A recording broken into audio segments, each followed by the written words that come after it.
Hello साथियों, जय हिंद। स्वागत आप सभी का दिल्ली पुलिस कांस्टेबल के एक और नए वीडियो में। हो गया आगाज रण का, युग बदलने की तैयारी, इतिहास वही दोहराएगा, संघर्ष है जिसका जारी। अर्थात आप सभी अगर अभी निरंतर प्रयास के अंदर लगे हुए हैं, वही इस दिल्ली पुलिस के कांस्टेबल के फिजिकल में क्वालिफाई होके आएंगे। जिसने अभी रेस छोड़ दी, जिसने अभी ने रूटीन तोड़ दिया, वो कभी सक्सेस नहीं हो सकते। इसलिए आप सभी को, जितने भी कैंडिडेट यहाँ पर तैयारी कर रहे हैं, आपको आखिर तक यहाँ पर प्रयास करना होगा। मैं आपको एक ऐसी रणनीति बताऊंगा, एक ऐसा डिस्कशन आपको यहाँ पर करके दे रहा हूँ। आप सभी साथी उसको अपना के रखना। आप सभी जो वो निश्चित रूप से यहाँ पर सफल होंगे। सबसे पहले तो मैं आप सभी को एक बात यहाँ पर दिखा देना चाहता हूँ, और वो ये है कि याद रखना हमेशा कि अगर आप नहीं करोगे तो आपकी जगह कोई और करेगा, और वह आपकी जॉब हाथ से छीन कर लेके जाएगा। अभी हाथ में ये जॉब लिए बैठे हो, और ये जॉब अगर आपने रेस यहाँ पर क्वालिफाई नहीं की तो कोई और भाई बहन आपकी वो क्वालिफाई करके जाएगा और आपके हाथ से वो छीन कर ले जाएगा। इसलिए अपने आप को इतना मोटिवेट कीजिए, नेगेटिव विचारों को यहाँ पर बिल्कुल निकाल के रख देना कि हमें रेस क्वालिफाई करनी है। चाहे डॉक्यूमेंट्स में जो प्रॉब्लम आए, हमें मतलब नहीं है। हमारे आगे फाइनल मेरिट में नंबर आए ना आए, हमें मतलब नहीं है। हमें सिर्फ अपनी फिलहाल में रेस करनी है।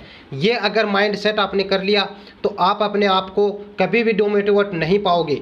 आपको अपने आप से मोटिवेशन देने का यही एक तरीका है कि आप इस पॉइंट को हमेशा याद रखना। मेरे पास देखिए बड़ी बड़ी लाइनें तो नहीं है, लेकिन एक सच्चाई आपके सामने मैं यहाँ पर एक लाइन के दौरान यहाँ पर रख दी है।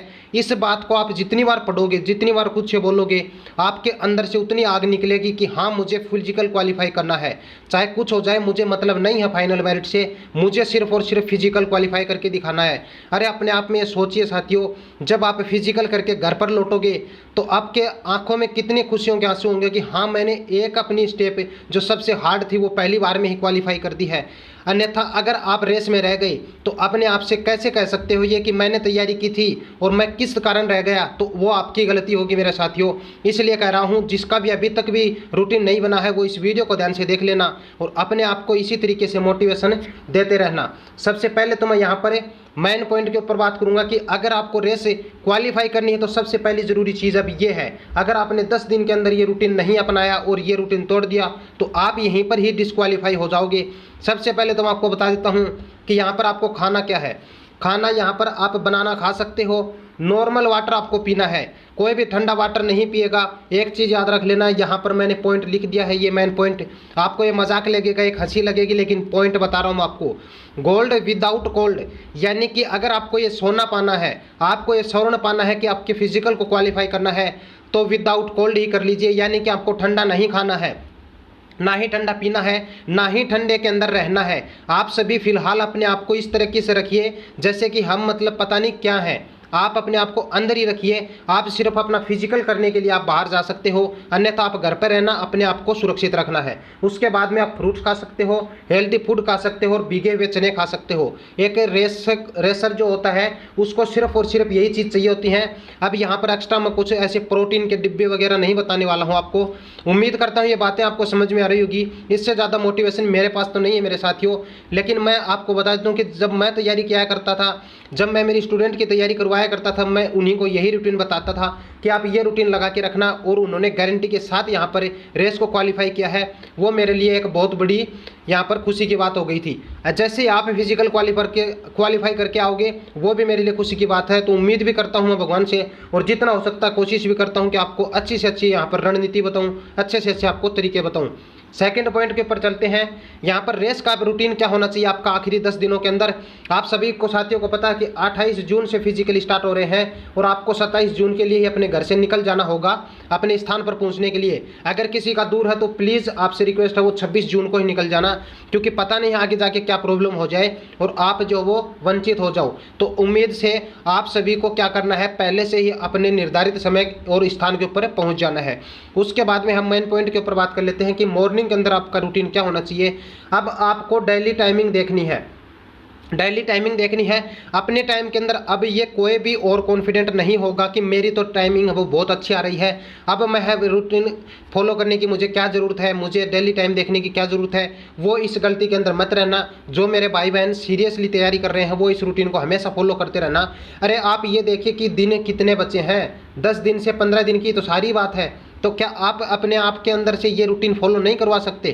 क्या आपके अंदर से एक आग नहीं निकल रही है? क्या अपने आप के अंदर से एक मोटिवेशन निकल के नहीं आ रहा कि हाँ मैं ये कर सकता हूँ? जब मैंने 6 महीने तैयारी की है तो मैं 15 दिन के लिए अब आलस्य करके यहाँ पर अपनी इतनी किए हुए फिजिकल के ऊपर पानी तो नहीं फेर सकता। तो आपको अभी क्या करना है, डेली आपको मॉर्निंग में टाइम देखनी है और उसके बाद में प्लस में आपको स्लो रेस भी मारनी है। यानी कि आपने जैसे कि 1600 मीटर की टाइम देख ली, उसके बाद में आपको 4 से 5 राउंड आपको स्लो भी करने हैं। यानी कि 1600 मीटर लगाने के बाद में भी 4 से 5 राउंड और आपको लगाने हैं। उससे क्या होता है कि मॉर्निंग के अंदर आपका सांस जम जाएगा, आपके चेस्ट के अंदर जो आपके फेफड़ों में सांस भर जाता है, हवा भर जाती है, वो यहाँ पर नहीं बंधेगी। और अगर पेट के अंदर किसी को गांठ होती है या फिर आपके मतलब कुछ कहते हैं कि कैंडिडेट के हमारे मतलब बॉडी पेन होने लग जाता है, तो वो प्लीज़ अपना मेरे जो पहले का वीडियो बनाया हुआ है प्लीज़ वो देख लीजिए, आपको ये प्रॉब्लम नहीं आएगी। उसके बाद में इवनिंग के यहाँ पर जिक्र कर लेता हूँ कि इवनिंग में आपको सिर्फ और सिर्फ लॉन्ग रेस लगानी है। अगर आप टाइमिंग देखना चाहें तो आप 1-2 बार टाइमिंग भी देख सकते हैं। उसके बाद में इवनिंग वाले टाइम से आपको क्या फ़ायदा होगा, इवनिंग वाले टाइम से लॉन्ग जब आप रेस लगाते हो उससे फ़ायदा ये होगा कि ये आपको पूरी तरह से अंदर तक तैयार कर देती है। यानी कि आपकी बॉडी के अंदर किसी भी तरह की प्रॉब्लम नहीं छोड़ती। जैसे कि किसी को सांस जमता है, सांस उठने लग जाता है, किसी को यहाँ पर अलग से पेट में दर्द होने लग जाता है, किसी की हवा की गांठ है वो बन जाती है, तो ये आपको पूरी तरीके से तैयार कर देगी अंदर तक। तो आपको क्या करना है, इवनिंग में लॉन्ग रेस लगानी है, मॉर्निंग का ये शेड्यूल अभी फॉलो करना है। जिसकी भी तैयारी नहीं हो रखी है ना वो ये फॉलो कर लेना, आपकी तैयारी हो जाएगी। और जो सीरियसली स्टूडेंट तैयार कर चुके हैं ये वीडियो देख देख के या फिर अपने आप के अंदर से एक अलग तरह की रणनीति बनाकर, वो प्लीज़ कमेंट सेक्शन के अंदर एक बार कमेंट जरूर करके चले जाना, ताकि आप और आपके भाई बहन की किसी की मदद हो पाए। तो और लॉन्ग जंप के ऊपर मैं यहाँ पर रूटीन बनाऊंगा कि जिसका भी नहीं हो रहा ना, जिनका नहीं हो रहा वो प्लीज़ एक बार बिना शूज के यहाँ पर प्रैक्टिस करें। बिना शूज के ऊपर क्या होता है कि पंजे का जब फोर्स लगता है ना, आपके पंजे का फोर्स वो आपको यहाँ पर ज़्यादा दूरी कवर करने में मदद करता है। तो आपको अभी क्या करना है, बिना शूज के ज़्यादातर प्रैक्टिस करना है। और जिनका होता है लेकिन जिसका सिर्फ कंप्लीट सा ही हो रहा है, यानी कि 14 फीट जो मेल कैंडिडेट का है और 10 फीट जो वो गर्ल्स हैं वो कंप्लीट कर पाती हैं, तो प्लीज़ आप भी बिना शूज के ही यहीं पर कर सकते हैं। अब कुछ कैंडिडेट पूछ रहे थे कि सर हम बिना शूज के वहाँ पर ग्राउंड के अंदर भी कर सकते हैं क्या? तो आप बिल्कुल कर सकते हो, आपको कोई भी वहाँ पर रोक टोक नहीं की जाएगी। आप जैसे चाहें, आपकी मर्जी है, वहाँ पर आपको सिर्फ और सिर्फ वो मापदंड क्लियर करने हैं, ठीक है। उसके बाद में यहाँ पर मैं बताऊंगा कि डेली अपने पंजे को घुमाने की प्रैक्टिस करें। अब कुछ किसी कैंडिडेट की कुछ अच्छे तरीके से तैयारी हो जाएगी, वो यहाँ पर बोल भी सकते हैं कि सर ये छोटी छोटी बातें क्या बता रहे हो, लेकिन मैं उन सब कैंडिडेट का दर्द समझता हूँ जिनसे अब ये नहीं हो रहा है, जिनसे नहीं हो रहा है ना, उनका मैं यहाँ पर प्रॉब्लम समझ रहा हूँ कि वो यहाँ पर क्या क्या फेस कर रहे होंगे। क्योंकि एक इतने दिन से तैयारी कर रहे हैं फिर भी उनका नहीं हो रहा, तो उनके मन में एक अंदर से एक डर बैठ गया कि पता नहीं क्या होगा। मैं उन्हीं के लिए रूटीन बता रहा हूँ। आप अपने पंजे की डेली प्रैक्टिस कीजिए, क्योंकि लॉन्ग जंप और हाई जंप दोनों ही डिपेंड किसके ऊपर करते हैं, वो पंजे के ऊपर डिपेंड करते हैं। तो प्लीज़ अपने पंजे की डेली प्रैक्टिस कीजिए। उसके बाद में यहाँ पर जिसका भी नहीं हो रहा है वो एक प्रैक्टिस और कर लेना, घुटनों पर बैठ जाना है आपको, और फिर जैसे कि घुटनों के ऊपर बैठना है और फिर दोनों हाथ है वो अपने कमर के ऊपर रख लेने हैं, ठीक है। दोनों हाथ आपकी कमर के ऊपर रख लेने हैं आपको और घुटनों के बल आपको बैठ जाना है। फिर आपको क्या करना है, पंजे के ऊपर उछलते उछलते ऐसे उछल कर आपको जंप लगा के कुछ दूरी तय करनी है। यहाँ पर आप 20 से 30 मीटर की दूरी पर यहाँ पर उछल कर ऐसे चल सकते हैं। उससे आपको क्या होता है कि पंजे के अंदर आपके एक मजबूती आती है और यहाँ पर जो पंजे की प्रैक्टिस साथ में होती है, जिससे आपको उछलने में भी मदद मिलती है। और आप क्या करना है, आपको फिर ये रूटीन फॉलो करना है। उसके बाद में हम जिक्र कर लेते हैं हाई जंप का। तो हाई जंप को यहाँ पर मैं तो सलाह यही दूंगा कि साइड जंप से करें। बाकी अगर सीधे से किसी की प्रैक्टिस है, सीधे से कोई करना चाहता हो वो कर सकता है, किसी तरह की रोक टोक नहीं है। लेकिन मैं सलाह दूंगा साइड से, क्योंकि साइड से आपको डिस्टेंस यहाँ पर कम तय करनी पड़ती है, ठीक है। उसके बाद में सिर्फ पंजे पर उछलिए। कुछ कैंडिडेट क्या कर रहे हैं, अब भी गलतियाँ कर रहे हैं, वो पूरे पैर के ऊपर उछल रहे हैं। तो पूरा पैर टिकने से आपका जंप नहीं बनेगा, आपको सिर्फ पंजा टेकना है। पंजा ये पंजे के ऊपर आपको जंप लेना है, ना कि पूरे पैर के ऊपर। अब पूरे पैर के ऊपर टेकोगे ना तो आपका जंप कहाँ से बनेगा। तो कुछ कह रहे हैं ना कैंडिडेट की हमारी प्रॉब्लम आ रही है, वो प्लीज़ इस छोटी सी गलती को देखिए, वरना तो आप भी तो दूसरों की तरह हो, आपका क्यों नहीं हो सकता। तो प्लीज़ ये छोटी छोटी बातें यहाँ पर ध्यान में दीजिए कि हमारे पास में सिर्फ 10 से 15 दिन ही बचे हैं। स्टार्टिंग के यहाँ पर 28 जून से होने वाले के पास तो सिर्फ और सिर्फ 10 दिन ही, 9 से 10 दिन बचे हैं। तो प्लीज़ आप अब भी ये कोशिश कर लीजिए, लास्ट मोमेंट है, आप अच्छी तरीके से यहाँ पर प्रिपेयर हो सकते हो, किसी के अंदर कोई भी प्रॉब्लम नहीं आएगी।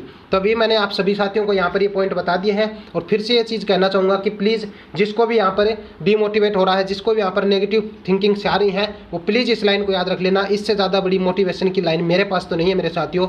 उम्मीद करता हूँ ये वीडियो आपको पसंद आया होगा। अगर वीडियो पसंद आया तो please like share and subscribe जरूर कर दिया करो। मिलते हैं नेक्स्ट वीडियो में। बता देना कि आपको कोई प्रॉब्लम हो तो, या फिर आपको किस पॉइंट के ऊपर वीडियो चाहिए। मिलते हैं नेक्स्ट वीडियो में। धन्यवाद।